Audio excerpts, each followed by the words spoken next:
Hi, this is Mrs. Young, your Avon High School librarian. And as you get started doing your historical research project for Romeo and Juliet, I wanted to show you where can find some good resources that are available, maybe make your research a little bit easier.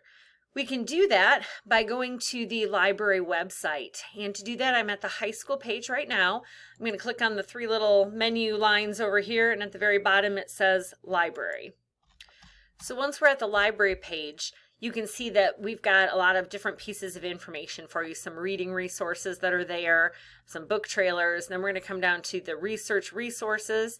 And I want to go a little bit further and go to the class subject guides because I've got the research resources all pulled together under your English tab here. So I'm going to click on where it says English. And you can see we've got different subject guides here, so we're going to go to where it says Romeo and Juliet.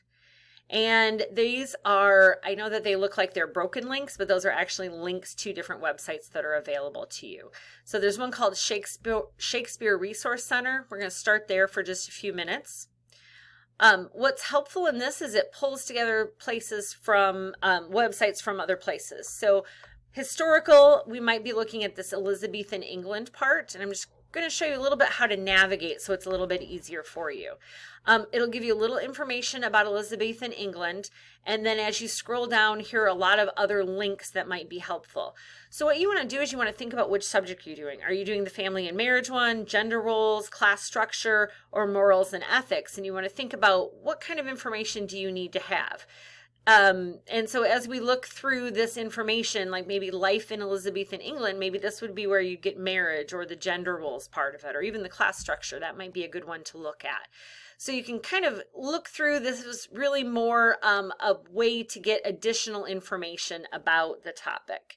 I'm going to go back here to the class subject guide, and I'm going to go to this Elizabethan era student resources. This is one of our what are called databases, and the library pays for you to have access to these.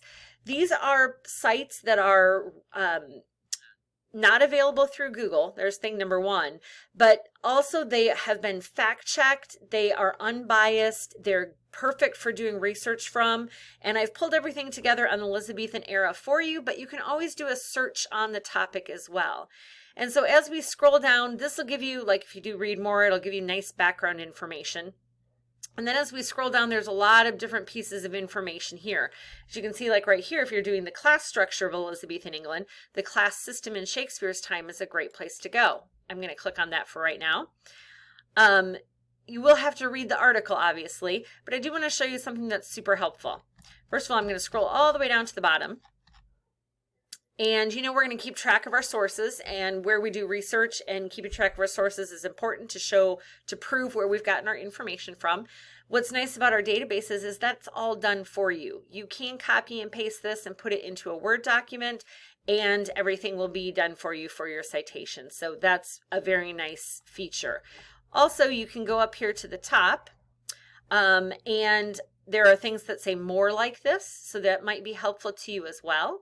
There's related subjects that are down here, so that might be helpful.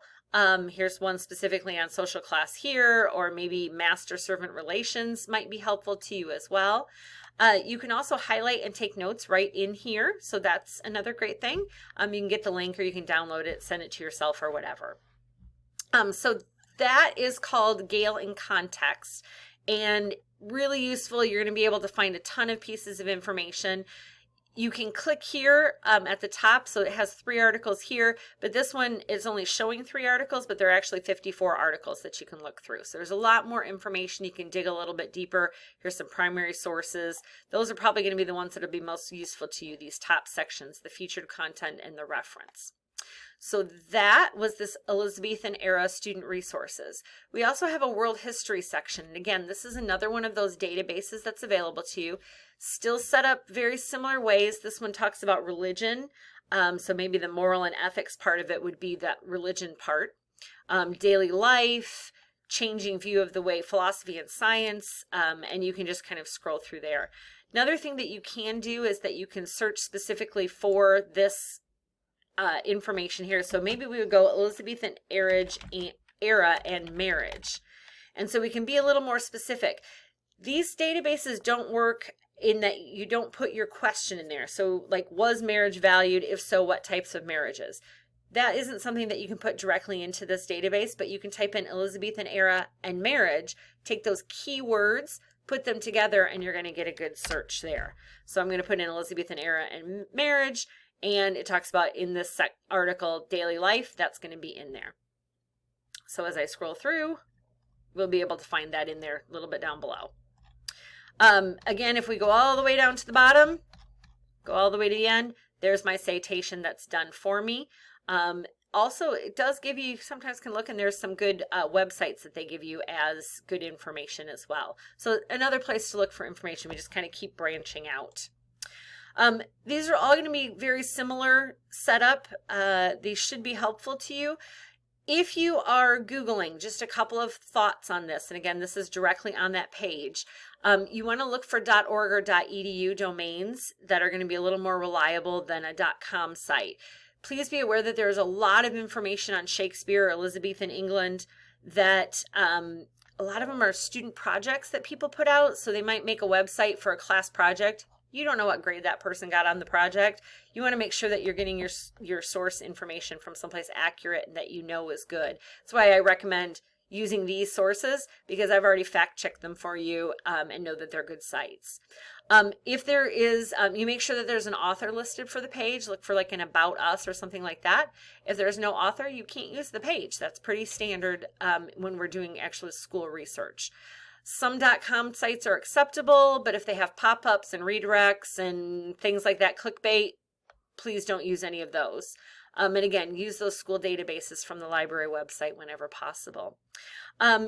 As you're doing your research, and if you find that you think you found something really interesting, so maybe it's not one of those topics that's exactly on there, but you found something related to it, make sure you talk with your teacher if you'd like to change your research question at all, because that will be really helpful in terms of, maybe finding something that you really, really want to learn about.